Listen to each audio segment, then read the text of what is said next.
Hi hello friends, welcome to Mohana's kitchen. இன்றைக்கி நம்ம பார்க்க போகிறது தண்டு கூட்டுங்க. அது எப்படி செய்யலான்னு பார்க்கலாங்க. அதுக்கு ஒரு 2 கைப்பிடி அளவு துவரம் பருப்பு மற்றும் 1 கைப்பிடி அளவு பாசிப்பயிறு சேர்த்து ஊற வச்சுருக்குறேங்க. அப்புறம் தண்டை இந்த மாதிரி வெட்டி வச்சுக்கோங்க. ரொம்ப பொடியாக வெட்டணும்னு அவசியம் இல்லை, இந்த மாதிரி வெட்டி வச்சுக்கோங்க. அதுக்குன்னு ரொம்ப பெருசாக வெட்டாதீங்க.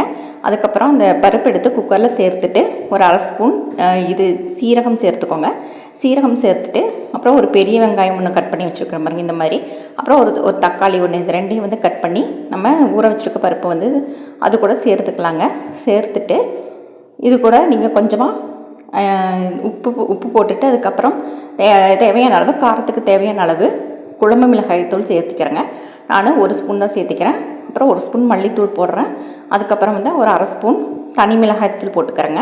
இது கூடவே நான் வந்து பச்சை மிளகா ஒரு 2 எண்ணம் சேர்த்துங்க, அது காமிக்காமல் விட்டுட்டேன். அதுக்கப்புறம் பூண்டு வந்து ஒரு 4-5 பல் சேர்த்திக்கோங்க.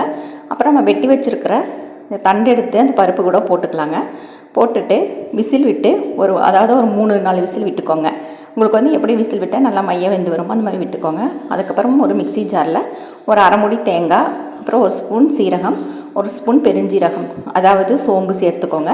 சேர்த்துட்டு இதை வந்து நல்லா இந்த மாதிரி அரைச்சிட்டு வந்துடுங்க. அரைச்சிட்டு வந்ததுக்கப்புறம் பாருங்கள், இந்த பருப்பு வந்து நல்லா வெந்து வந்துருச்சு. தண்டும் பருப்பும் வந்து நல்லா வெந்து வந்துருச்சு பாருங்கள். இந்த மாதிரி வந்ததுக்கப்புறமா அதை இறக்கிட்டு நம்ம அரைச்சிட்டு வந்த அந்த தேங்காய் விழுதை இதோட சேர்த்துக்கலாங்க. சேர்த்து விட்டுட்டு நல்லா கலந்துக்கோங்க. அப்புறம் உப்பு பார்த்துட்டு, உப்பு பத்தலைன்னா தேவையான அளவுக்கு போட்டுக்கோங்க. அதுக்கப்புறம் தேவையான அளவு தண்ணீர் வேணால் ஊற்றிக்கோங்க, ரொம்ப கெட்டியாக இருந்துச்சுன்னா. அப்புறம் பின்னே அடுப்பில் வச்சு ஒரு 2 விசில் விடுங்க. விட்டிங்கன்னா நல்லா மீனாக வந்து அந்த தேங்காயோடு சேர்த்து பருப்பு வெந்து வந்துடும்.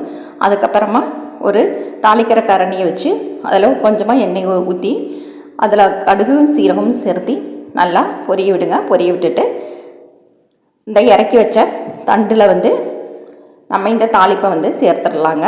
இப்போ ரொம்ப சுவையான தண்டு கூட்டு நம்மளுக்கு ரெடி ஆயிடுச்சுங்க. ரொம்ப டேஸ்ட்டாக இருக்குங்க. செஞ்சு பாருங்கள். வெறும் வாழைத்தண்டு பொரியல் மட்டும் செய்யறதுக்கு இந்த மாதிரி பருப்போடு சேர்த்து தண்டு கூட்டு ஒரு நாள் செஞ்சு சாப்பிடுங்க. ரொம்ப டேஸ்ட்டாகவும் இருக்கும், ஆரோக்கியமாகவும் இருக்கும். கடைசியில் இறக்கி வச்சுட்டு நம்ம தேவையான அளவு கறிவேப்பிலை சேர்த்துக்கலாங்க. வாங்க ஃப்ரெண்ட்ஸ், சுவையான தண்டு கூட்டு அனைவரும் சாப்பிடலாம்.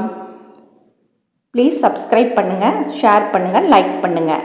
தேங்க்யூ ஃபார் வாட்சிங்.